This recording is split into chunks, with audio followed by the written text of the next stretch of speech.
5.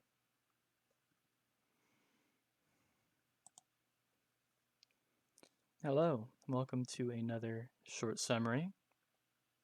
This specific one is going to be going over the May 22nd through 31st, 2008 tornado outbreak sequence. Relatively similar timescale to, I believe it was 2013. I think that was from, was it 21st through the 30th? But a outbreak timeline before we get on to our event overview. We see storm reports here on the 23rd of May. Notice the amount of tornadoes in Kansas. This is in May, so Tornado Alley makes sense. The convective outlook for that day as well is almost dead on. And storm reports on the 25th are seen here as well. Wait, no, actually, sorry. This outlook is for the 25th, not the 23rd. My mistake. On to the timeline, though. On the 22nd of May, our low pressure develops, and a moderate risk was already issued at this point. And a small part of this moderate risk was eventually turned into a high risk, and this was the first high risk since Greensburg 2007. 25th of May, 3 days later, seen here, we have two separate moderate risk areas. This would turn out to be very true for the most part, as we see, but this moderate look in Kansas turned out to be a lot less potent than the one in Wisconsin and Minnesota. And in fact, it would completely miss an EF5 that would happen in Iowa. There is another high risk on the 29th of May. However, from the 29th to the 31st, there were not very many tornadoes, thankfully. Our event overview, 19 states saw at least one tornado. A total of 239 confirmed tornadoes in just 9 days is pretty intense. That's it. I mean, that's what happened in just one day, practically 2011 super. For a normal outbreak, that's very impressive.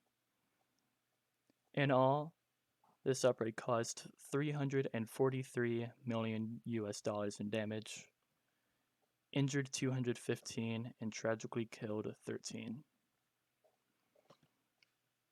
There were a total of 13 intense or EF3 plus tornadoes, and 2 of those 13 were violent. There are going to be a total of 5 notables here. Yeah, 539. I have to slim this down, alright. Our first notable here, the picture as you can see, thank goodness we have pictures of this. Unlike with the previous Super Tuesday outbreak, good lord.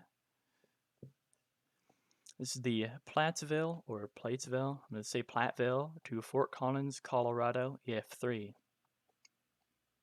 A GIF of this tornado with the path here in a green line already on there. This tornado would tragically end the life of a single person and would cause 78 injuries. This tornado had a pretty long path of 56 kilometers. Now, the path is in white because this tornado took a northwest course, which is not normally the case. Normally, tornadoes move from southwest to northeast, so going northeast. This tornado managed to directly hit a daycare. However, there were 0 injuries, which is a miracle. And to this day, this is the 4th costliest disaster in Colorado history. I mean, just look at this. A high-tension power line was snapped at its base from the CF3. That's a very potent CF3. Our second notable, the Quinter to Park, Kansas, EF4. Only injured 2 people, thankfully. Had a maximum width of around 1.2 kilometers wide. That is, if my measurements are correct, or my translations of measurements is correct, that is 3/4 of a mile, had a path of 17.6 kilometers. Path is in white here again, because this is another tornado that took a northwest approach. This is more of a north-northwest, but still. Two vehicles were tossed 183 meters, which I believe is 200 yards. The tornado destroyed one home and damaged several more, and the attached storm caused some pretty severe local flooding in the area. Thankfully, as you can tell from the relatively little damage the CF4 did, it stayed mainly over open country.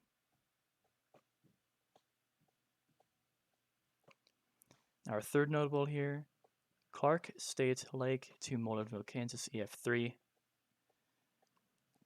Thankfully caused 0 casualties, meaning deaths or injuries, so 0 deaths and 0 injuries.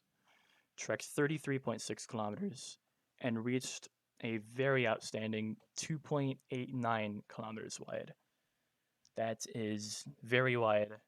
However, granted, that is kind of dwarfed by the 4.2 kilometers, I believe it is, from the El Reno, technically EF3. That happened in 2013.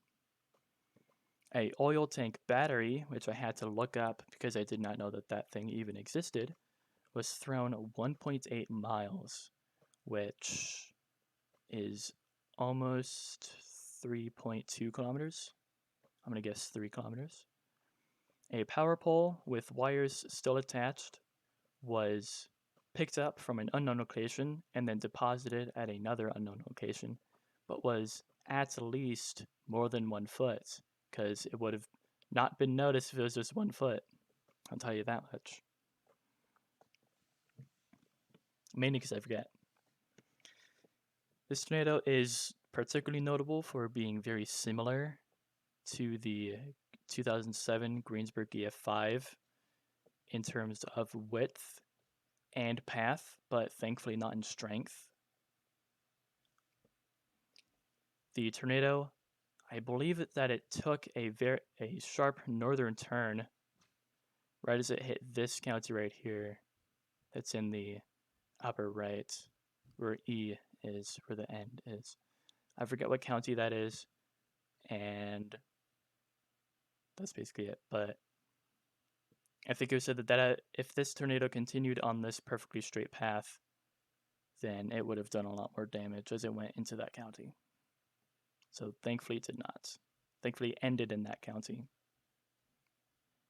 Our EF5 that I mentioned is the fourth notable here, the Applington, or Applington, I'm going to say Applington to Fairbank, Iowa EF5. Ended the lives of 9 and injured 70. This tornado devastated 69 kilometers of the earth. There's a picture of this tornado, is seen here from a far distance, appears to be very heavily rain-wrapped. Looks very similar to the Greensburg EF5, actually, just kind of flipped. Like, if you just, flip this image, mirrored it, is what I mean.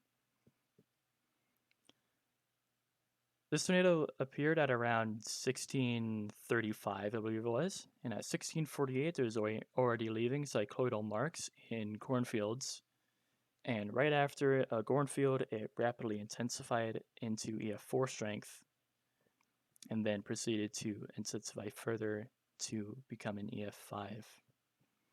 Whole rows of homes were completely wiped away, neighborhoods decimated. This is the first EF5 in Iowa since 1976. Obviously not the first EF5 since 1976 because 2007 happened to have the Greensburg, Kansas EF5. The path of this tornado is seen here. 43 miles is 69 kilometers. I'm not sure if those two add up really. I think this one may be off a little bit, the miles. But still, this is a very devastating tornado. Our fifth notable, the Formoso, which sounds like a country. I think it may be. I'm an American. I don't know. I don't know other countries except for Canada and Mexico and Great Britain, I guess. But Formoso, Kansas to Fairbury, I almost said New England, Nebraska. Apologies. EF3. This tornado tracked a quite long path of 86.4 kilometers. Its width maxed at 1.2 kilometers, which is 3/4 of a mile. Again, if my translations of measurements is correct. Thankfully, caused 0 casualties. Again, casualties include means deaths and injuries. This tornado managed to track over many farm fields, so as you can imagine, many irrigation units were destroyed or mangled beyond repair. And somewhat atypical for an EF3 was very inconsistent in strength, mainly EF1 and 2 strength. Thankfully, that was our last notable here. And our event significance, of course, it's the end of the video. This outbreak was classic, just intense. As in season. I just was above average, specifically in intensity. There's a very large amount of wedge tornadoes, which doesn't usually happen. Even EF2s can be wedges, but that's still a very large amount of wedges when you read the Wikipedia article. And there's also a large amount of north and north-northwest or just northwest tracks, which is again unusual. Most tornadoes take a northeast approach. And that is it that I have for this outbreak. Thank you guys so much for coming to the end. All of the information that I got from this outbreak is from the NWS and Wikipedia. Wikipedia has the links to the NWS.